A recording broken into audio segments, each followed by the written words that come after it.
Hi, my name is Chang Liam. I live in Ventura for 32 years, and I love this city so much. I don't even know what to do or what to say about city of Ventura. It's a great city. I increased my business, Tipps Thai, for 31 years because it's been a great city, and to fight and to make the city, make my restaurant last this long, and to make it successful and doing great. And for this city is opportunity to make a lot of money.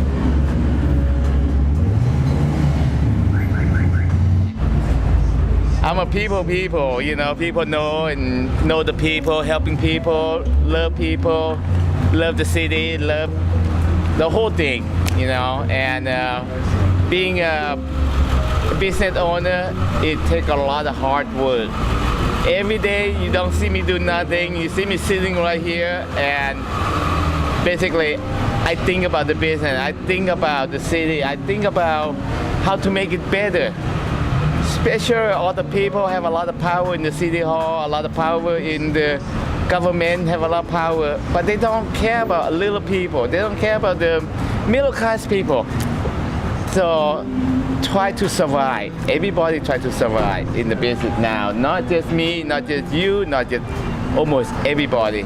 So we have to help each other, work together, make it better. And to do that, we have to get together, be together, don't be negative. Everything positive. Think about to do things in positive way all the time, and things will turn to be better and better. If the people think negative, things gonna be bad. So think positive in life. Successful, it comes from yourself, your positive thinking. You work hard and love each other and help each other. It's not just you're lucky, me lucky, or it's not I work so hard, I keep everything, not helping anybody. No, it's not that. It's just helping people to be successful in the business. I've been doing it for 31 years. You can ask a lot of bum, a lot of homeless, a lot of people, and rich people, and what they're gonna say about me. Ask them that. And I'm so helpful to have my health, to be positive thinking, to be strong, to look after everybody, not just the rich people. Look after them all, you know. And because it makes you think someday you're gonna drop down like that, and you're not gonna have nothing. Just like the ad is beautiful downtown Ventura with the homeless take a shower in the fountain. Yeah. And that poster come out, it's in the Facebook, and it was funny. Some people get so mad, why you do that, post on the Facebook, but it is a true story. You know, people got opportunity, and it was the most beautiful picture. If you ever see that, the homeless take a shower, I don't know who took the picture, I think Martin, no, someone, I think, yeah, but it's great. But make a lot of conversation with a lot of people, you know, but you never know, someday you be like that, because it's the way the life changed. No one successful all the time. It's up and down and up and down all the time. Just like you get up this morning, because you get up this morning, you go to bed, you lay down, you go to bed. It's up and down in life. So do the best you can do when you're up and walking around and see things, pick up, helping people, make the city better, make everything better, and yourself getting better, including me.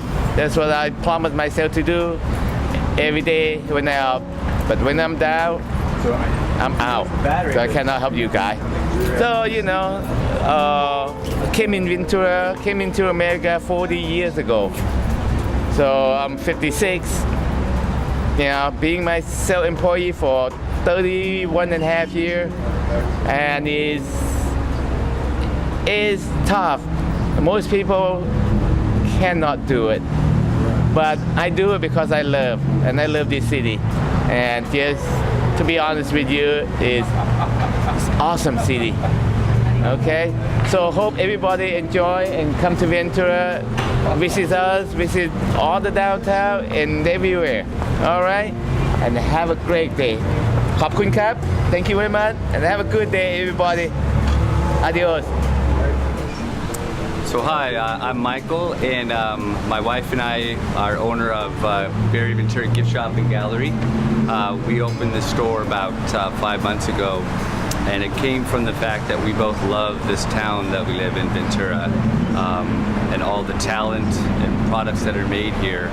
So we opened up a store that features art and foods and other products that are all made in the area here locally. That's why we started the store, just because we love the town. And this is is it your first business that you have? Yeah, this is really the first business that we've had. So we go ahead. So we just kind of learn as we go, and we had a lot of luck getting it started. Things went right for us, and some things just kind of came to us and fell into place as we were trying to get going. So we just kind of let the universe tell us what to do. And we've met a lot of new people who live here in the Ventura area and make some really beautiful products that we've got to bring in. And it's been nice just to meet the people and see the kind of things that are made locally. Any people in particular you can recall that? Yeah, well, for instance, we have some guitar tables by a guy named Tom Shirk who lives up in Ojai, and we met him after we started the store.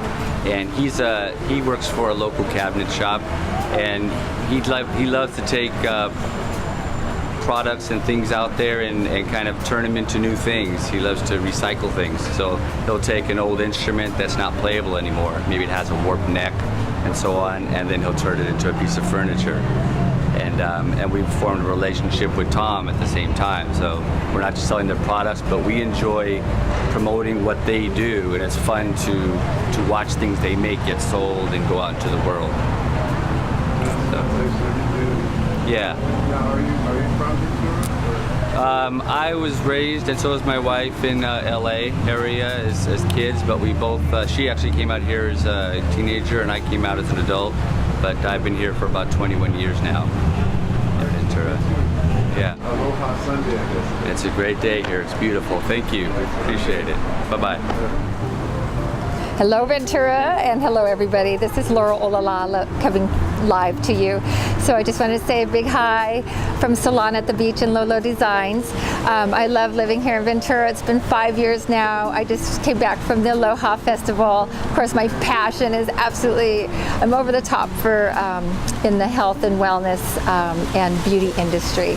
Of course, my first love was one of my Barbies that I got when I was 5. So I started playing with my cosmetology Barbie a long time ago. And now at 51 years of age, I have enjoyed a 25-year career in doing hair and customizing hair and makeup and just loving it. So I just want to always entertain the idea of coming to Salon at the Beach. You always get 50% off your first visit, and I look forward to seeing you and enjoy all of Ventura and everything that we have to offer here. It's absolutely wonderful. Yeah. Now, where did you grow up? I grew up in Upland area. Excellent. Yeah. I don't know if I should, I mean, I just kind of rattled that off. So is that good? Okay, good. High school in Upland? Well, no, I went to high school in Colorado. Colorado? Yeah. Nice. And then when I was 19, I moved back out here because I'm a native Californian, and then my mom took a job with the Army Corps of Engineers and moved us to Colorado. And then we had to live up there at 8,000 feet and go to a one-room schoolhouse, and it was a lot of tough life, but good. Yeah. Yeah, so what was that like now with your mom at Army Corps of Engineers? That has to be different. Oh yeah, well of course she's a very intelligent woman, and you know she's working around a lot of generals and people that are Army, and you're not, you're a civilian, but you're trained in master's degree in arts and science, and she's genius material, and she was able to come up with things working on computers and imagery long before for our government, long before things were even happening on computers and everything. So yeah, my father passed away, and then she took a job after she got her master's degree with the Army Corps of Engineers, but her love has always been geology. So yes, yeah. Okay, thank you, Firman, thank you. All right, my name is Davey Miller. I especially like this microphone. It's very good looking. I'm not sure if it's female, but she's very pretty, a little soft. Very adorable young thing. Yeah, I was born and raised in Ventura. Grew up on the road to the cross over here. In 1979, I moved to Oahu, and I lived there 20 years. I came back here in the year 2000. And I figured if I'm going to live on the mainland, I'm going to play some jazz, because there's no jazz culture in Hawaii. And, so I got right to it. I started playing, but I had to call mostly people from LA to play the music because they understood the language. More of the people down there understood the language and of jazz and, the tunes and reharmonizing and whatnot. And I opened a gallery in California Street for a while. It was boring. So I mostly sell my artwork to private companies. I paint for Quicksilver, Billabong, Burton Snowboards, Patagonia. I've painted for Warner Brothers and many of my surf heroes and musicians. I paint for corporations and whatnot. I had a gallery for 4 years in the Ventura Harbor. And here we are in the alley. Yeah, anyway, I play jazz a lot in town. I have 3 children. My 2 daughters are big shot ballerinas. Anna Miller has had a number of scholarships to American Ballet Theatre New York and has been invited to dance in the Kirov in Russia. Her and Olivia, my daughters, are my heroes. I am a ballet dad, and I support it by painting paintings for these big companies, and I painted for everybody from young Dane Reynolds and Tommy Curran and Damian Hardman and all these world champions, all the way back to many of the legends of the sport of surfing, like Jerry Lopez and Nat Young, Jock Sutherland, Barry Kanaipuni, guys like my childhood heroes I ended up painting for, so that was really cool. And my son, Christian, is amazing. He's like the only kid that slammed a home run over the fence on his team this last year. So he's a really good infield and a solid baseball player. And, I like playing with bassists Rick Farabracci, Bruce Lett, Adrian Rosen, Kevin Axt. I'm very, very spoiled. I've worked with Tony Dumas, from Herbie Hancock, Joe Henderson, Freddie Hubbard. I've worked with Edwin Livingston from Herbie Hancock. Many of these great bassists and piano players, Dennis Ham, Mahesh Balasuria, and like tomorrow night I'm working at Grapes and Hops with Rich Eames, who was the pianist for The Tonight Show on Johnny Carson, and I have Bruce Lett from Ernie Watts, Jack Sheldon, the bassist, and from the Big Bad Voodoo Daddies I'm working with Carl Hunter, and a lot of times I use Doug Webb on sax, Bob Shepard, and I'm very spoiled in who I'm able to play music with. And been very blessed with that. Excellent. So, question. Favorite artist, musician? Musician, that would have to be Keith Jarrett, the pianist. Keith Jarrett, the trio, they call it, the trio. Google that, man. Yeah, go on YouTube and check out Keith Jarrett, the piano trio, with Jack DeJohnette on drums and Gary Peacock on bass. Aside from that, man, the usual, Monk, Bird, Dizzy, Miles, Bud, Coltrane, Bill Evans, McCoy Tyner. I like Charles Lloyd a lot. There's a pianist, Michelle Patriciani, who's passed away, who's wonderful. I've seen Ornette Coleman live. I'm heavy into Dexter Gordon. Doug Webb is about the best saxophone player in the world, and he's alive, and he plays with me, and he is phenomenal cat. I mean, he's as good as any saxophone player who has ever lived. He's played for years with Horace Silver, and geez, he packs out Blue Note at New York with Stanley Clarke, and then I get to play with him. So for me, it's like free lessons, you know. I get my butt kicked by these musicians. I'm a veteran listener of jazz. Since I was about 13, I've been listening to only jazz. I don't claim to like all styles of music. I do not like all styles of music. I leave that for all the other hipsters who say they like all styles of music. I really don't. I like music that's ethereal and that has sometimes a beat, but beat is not important. It's not the main thing with me. I like to hear musicians that are capable of reharmonizing and improvising, you know, just naturally gifted cats. And I love jazz, you know. It's part of the sound of the music, and the feel of the music is what created my style of living, the way I drive, the way I surf, you know, how I hit a turn on a surfboard and, you know, without spazzing out or pumping or gyrating. It's just a different feel. It's not for everyone. Okay, so the concept of music and art combined is something that is unique about you and your particular perspective. Yeah. It's a trip, you know. When I was 13, I was watching television, and it was an art show, and it had a hand painting a canvas, and it was Cal Jader on Vibes, man, and it was like and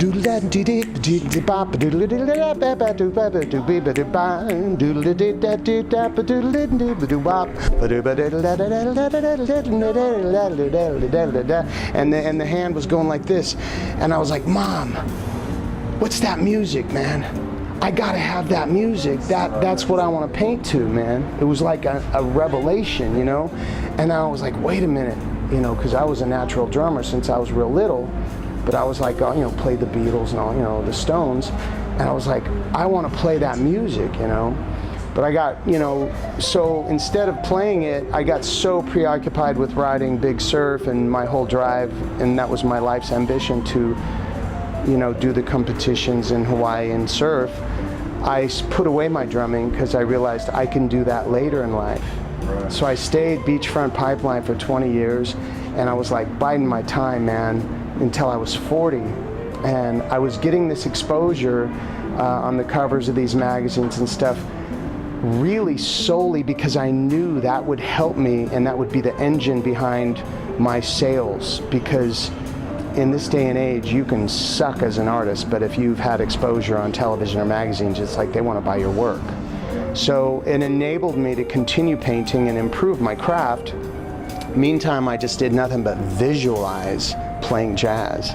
And what I did was I had these big, old abandoned shaping rooms on the North Shore of Oahu that I gutted and locked up, and I put, you know, painted and put the carpet, and I had this PA system, and I'd put in Miles Davis, you know, kind of blue, and just nice medium swing, you know, jazz by Coltrane, like The Gentle Side of John Coltrane and Bill Evans and Keith Jarrett especially. So I started swinging to it, and I couldn't do it at first. It was like, and when I finally was able to lock in, and I started emulating the feel of the drummers, and I really just copycatted the whole thing. And when I finally got it, it was like just, you know, goosebumps, man. You know, it was like, that was like what I was meant to do. And that's the thing. But I can't paint without continually listening to these CDs. And what ends up happening is I don't have time to change the CD. I'll just put in a CD of, you know, some pretty obscure jazz, which, you know, you can listen to that same CD like 20 times in a row and still like find hidden treasures. And so it's like scriptures. It's like it takes patience. It's not instant gratification. It doesn't give you the boom bang right out of the gate. You know, you let the music breathe, and then you find these hidden treasures in the music, and you hear the call and the response of the musicians, man. And then I would just like, while I'm painting, I'm like, oh yeah, that's good. That's how I want to play. That's happening. You know, and I'd hear some stuff that bugs me. And my friend Heather McKenzie, who turned me on to jazz when I was real little, she says, hey man, the stuff that bugs you, just get through it. And then you'll find hidden treasures even there. And so, and then if you really don't like the CD, put it away for a year or two and then come back to it. It's like wine, man. You might not think you like the flavor, but then in a couple of years you're like, oh, this is the, you know, this is the thing. Excellent. Excellent, baby. So now we have the musical explanation, which is very bien, which is excellent. And then the art, the favorite artist, the resources for that. You know, it's funny. I am impressed with painters that can paint technically accurate stuff. I really am very impressed with abstract artists. And I dig the abstract thing, and I do a lot of abstract. In fact, all the paintings I painted for some of my musical heroes have been abstract. But I respect an artist who can paint abstract and then bounce and be able to just look at the sky and the clouds and the islands and the horizon and be able to just literally take that picture in their mind and take it home and just be able to like paint that without photographs, without airbrush, without stencils and this, you know.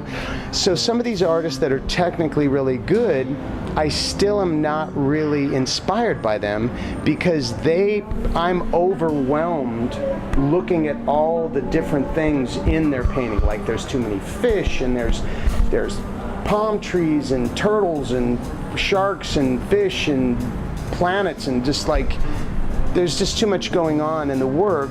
I like work that is more like God, which is like vast, and like I like to look at paintings that you can travel through with your mind, and you can go through the painting, and there might be a couple things going on in the painting that you're like, wow, look at the wave exploding off the cliffs, that's heavy, and the moon catching the explosion. Just subtle things. If you have some big goose or a bird or a pig or too many trees or too much going on, like too many rocks, and it takes away from the subtle things of the piece. So I like paintings that aren't crowded. I like photorealistic stuff, but to be able to get there with 100% organic materials, not using photo references, not using airbrush. Airbrush is illustration. It is not fine art. Photography is illustration. It is not fine art. If you look up the definition of fine art, it is something that comes from the heart and the mind and the imagination using organic materials. The minute you turn on an air compressor or you use a machine of any kind, there's an art to doing it, but it's just fine. The term fine art has gotten very watered down, you know. Yeah. So I'm a bit of a stickler with that stuff. Excellent. Well said. Well spoken. So the art, the music is a clear identifier of culture, which is something that you're a major supporter of, and your children. That's been what your life has been devoted to. So yeah, I'm a small-time jazz philanthropist in the sense that I can justify giving. I get paid the same as any other band in town if I'm playing at the same clubs, but I choose to give the money to the musicians instead of keeping it for myself, because I can pay some friends here locally, and that's cool and that's fun, and I do that once in a while. But if I can pay the same amount to some guys and they'll come up from LA and teach me a serious lesson and basically kick my butt, and say, dude, your time is lagging, man. You need work. This is what you need to work on. You know, I've had John Beasley talk to me, and I said, John, man, I don't have a lot of chances to get cats like you know. John Beasley, he was with Miles Davis, Freddie Hubbard, you know, he was like one of my heroes, and I was able to play with him, and he talked to me, and he goes, well, I can hear you play, you know, you listen to a lot of Jack DeJohnette, and he goes, you know what, man, just play time. And that was his way of saying that my time sucked, because my time needed work at that time, and I knew it did, you know, and that was like, you know, it was 12 years ago or more. So the thing is by working with these really high-grade players who were young savants, and you know, I've seen them on the Leno show, and you know, I mean, it's their whole life. I can hear them. I can hear that. It's what I hear. It's the same sound that I hear when I put on my Bill Evans CD or my Keith Jarrett CD. That's what I hear.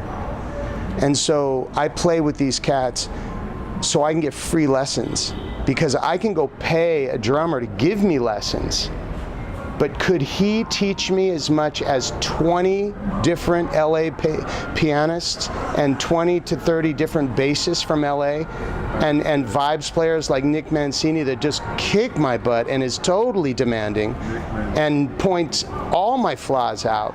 Because they're there, man, and I have so much to learn. So I'm really an infant as jazz drummers go, but I'm a musical cat because I've been listening to the music so much, so I can kind of get away with a lot. So we thank you for your contribution to the culture of Ventura and for your dedication to the arts. Thanks a lot, Firman. I can't wait to play at your place again. Excellent. Peace. All right, okay. It's Monday morning. Excellent. I love Monday.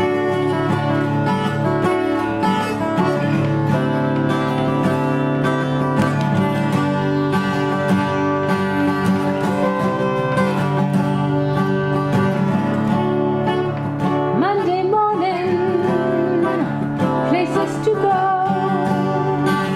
Time to keep dusty sweep in one heartbeat.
he shouldn't have thought if we're going to use that.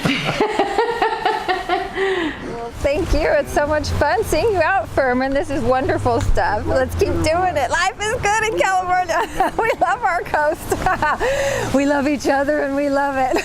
That's how we